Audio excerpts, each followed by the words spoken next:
Bonjour et bienvenue dans ce test d'Arcos Lounge. Comme vous le voyez aujourd'hui, ce n'est pas une tablette Arcos que nous allons tester. Ce n'est pas non plus un iPad, mais c'est un accessoire fabriqué par Arcos dans sa branche Arcos Design, le clavier pour iPad. Commençons par un petit tour du propriétaire.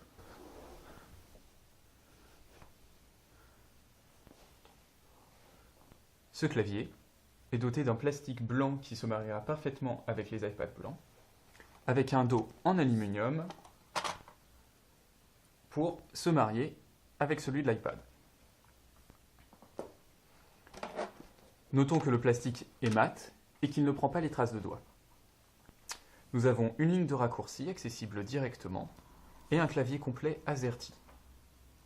Nous avons une béquille qui autorise plusieurs crans afin d'orienter l'iPad de 60 à 90 degrés environ.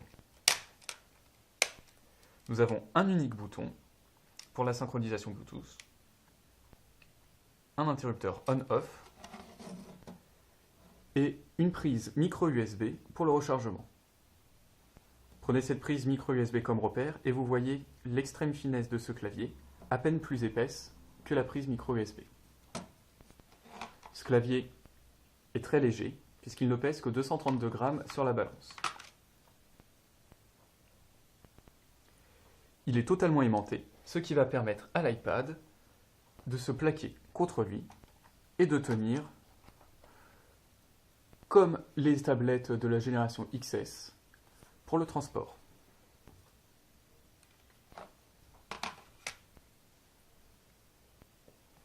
Notons que quand on enlève le clavier de l'iPad,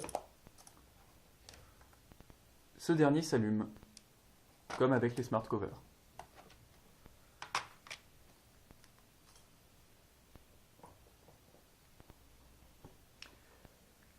Nous avons comme touche de raccourci menu en double-cliquant multitâche, recherche, diaporama, afficher ou pas le clavier virtuel, couper, copier, coller, les touches de multimédia, les touches de volume et la touche pour verrouiller et déverrouiller l'iPad. Avoir les touches directement accessibles donc a comme avantage d'effectuer les raccourcis plus rapidement, sans avoir utilisé de touches fonction. L'inconvénient, c'est que du coup, on perd cet espace pour les touches utilisées couramment, et les lettres sont donc plus petites. Le rebord est constitué d'un plastique soft afin d'éviter que le clavier raye l'iPad. Notons que le rebord et que les touches inférieures ont à peu près la même épaisseur. Ceci a comme inconvénient de créer une gêne lorsqu'on appuie sur la touche espace, donc assez souvent quand on écrit du texte, et on est souvent gêné puisqu'on appuie plutôt sur le rebord inférieur que sur la touche espace en elle-même. De même, avoir les raccourcis en accès direct pose un second souci, c'est que la touche verrouillée est très proche de la touche effacée, qui fait que quand on appuie sur la touche effacée lors d'une prise de notes un peu rapidement, notre doigt peut rapidement se retrouver sur un bouton qui éteint l'iPad. Au niveau des touches, malgré leur petite taille, après un temps d'adaptation, la frappe est rapide et agréable. La course des touches est très courte. Elles font peu de bruit. Sur ce modèle de près qui est passé par de nombreuses mains et qui est certainement un produit qui va être affiné avant sa commercialisation, on note que les touches ne sont pas réellement centrées. Elles sont décalées vers la gauche. Du coup, quand on appuie sur les touches, on sent que ça rip. Ce n'est pas des plus qualitatifs, nous allons dire. Espérons que ce souci sera réglé pour les modèles définitifs. Concernant l'autonomie, le modèle de près, nous avons pu l'avoir que pendant une semaine. La seule chose qu'on peut dire, c'est que durant cette semaine, avec une utilisation quotidienne, nous n'avons pas eu à le recharger. La béquille se base à peu près sur le même principe que celle des Arcos XS, sauf que nous avons un système de crémaillère afin de bloquer la béquille sur plusieurs positions et ainsi avoir une position en gros à 60 degrés et à 90 degrés. Pour utiliser la tablette, il faut la mettre sur la petite gouttière. Elle est aussi aimantée. La gouttière ne suffit pas à tenir le clavier en elle-même. Il faut alors mettre la béquille et ainsi avoir un clavier solidaire. L'attache magnétique est suffisante pour que le clavier et la tablette restent relativement solidaires l'une à l'autre, mais il ne faut pas non plus l'utiliser pour des gestes trop importants. On peut soulever le clavier avec délicatesse, mais dès qu'on bouge un peu trop, ça tombe. L'avantage de cette béquille est donc qu'on peut l'utiliser sous plusieurs angles, pratiquement à 90 degrés, et de façon un peu plus penchée, ce qui peut être très pratique pour une prise de notes.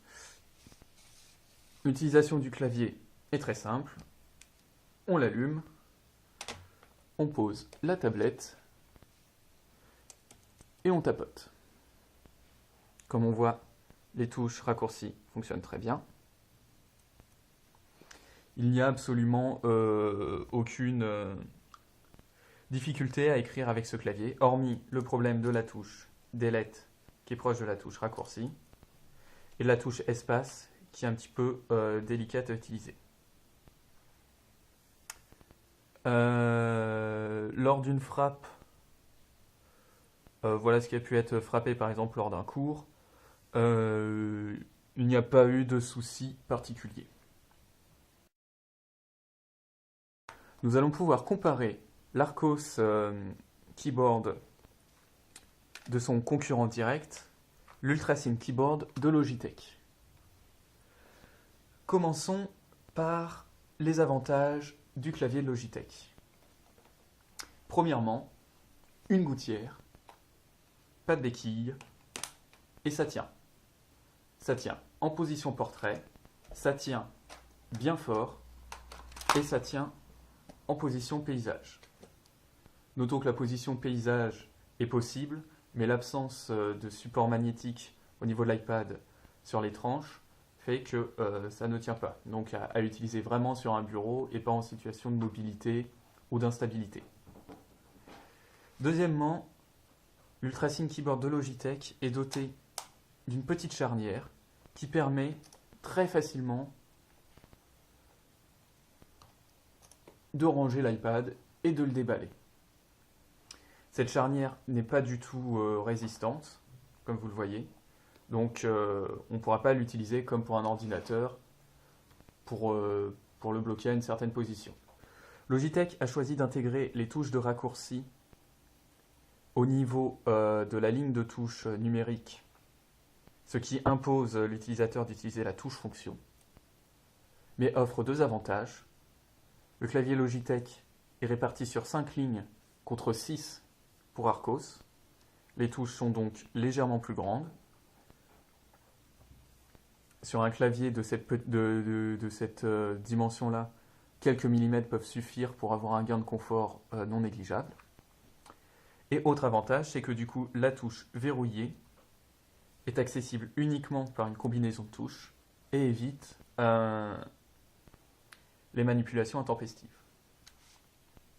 Autre avantage, le pourtour qui protège l'écran de l'iPad est interrompu au niveau de la touche espace, ce qui permet d'appuyer la touche sans buter, contrairement au clavier Arcos. Concernant les points où l'Arcos sort gagnant, on peut déjà sortir la finesse. Si on sort un UltraSync Keyboard et de Logitech et le clavier ultra fin d'Arcos, on voit clairement un gain de finesse pour Arcos. On voit difficilement comment faire plus petit. Là, on voit. Pareil, hein, il est bien plus léger. Là, on sent vraiment un clavier. Là, on est sur une feuille de carton. C'est vraiment impressionnant de finesse. On se demande où est-ce qu'ils ont pu loger la batterie et le dispositif Bluetooth. très pratique. Autre avantage du clavier Archos, le plastique mat qui ne garde pas les traces de doigts.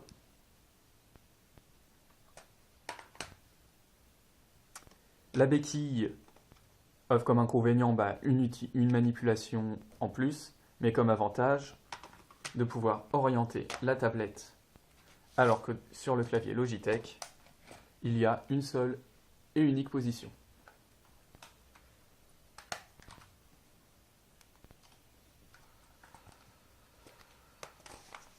Et enfin, Archos garde un dernier avantage, le prix. Le clavier sera vendu autour de 50 €, alors que l'Ultrasim Keyboard de Logitech est vendu aux alentours de 80 €. Quel est le grand gagnant de ce match? Le clavier Archos a pas mal d'avantages. Tout d'abord, le prix, aux alentours de 50 €. Le poids, 223 grammes contre 330. Les 100 grammes de différence se sentent dans le sens où ce n'est pas handicapant, mais on sent que c'est quand même beaucoup plus agréable de se balader avec l'iPad. J'aime particulièrement le fait que quand l'iPad est sur le clavier, les deux restent solidaires. L'inconvénient, c'est que il est difficile de faire vraiment quelque chose d'ajusté. Contrairement au Logitech qui utilise le système de rainure, de charnière qui permet de ne pas se prendre la tête, on clipse, on ferme, mais il n'y a pas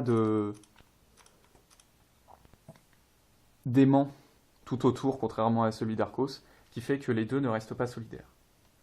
L'absence de rebord ici avait comme avantage de ne pas buter avec la touche espace et permet de mieux ouvrir le clavier, alors que comme pour la gamme du 101 XS,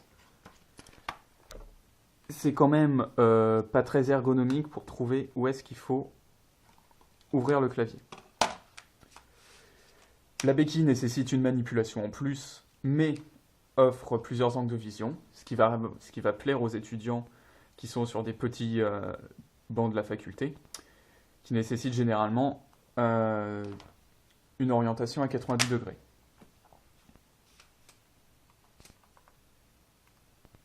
Le plastique mat va permettre d'éviter un entretien quotidien, contrairement au clavier Logitech. À la frappe, je préfère amplement le clavier Logitech. Les touches sont légèrement plus grandes. Le clavier, de façon subjective, je l'accorde, me semble de meilleure qualité. Il n'y a pas, comme sur ce modèle de près, en espérant que ce soit ajusté, des touches qui sont mal agencées et qui font un drôle de bruit en butant avec le plastique qui l'entoure.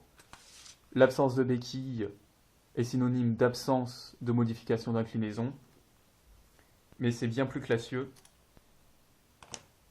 de mettre son iPad, de le clipser, ça tient bien plus qu'avec le clavier Archos, et je trouve ça plus harmonieux.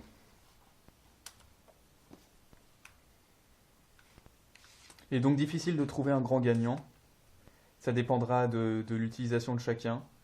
Cependant, à la frappe, le Logitech s'en sort mieux. L'Archos n'est pas loin derrière. La faute juste au rebord ici, qui aurait pu être décalé afin d'éviter d'être dérangé. Et à la touche verrouillée qui peut être activée de façon inopinée.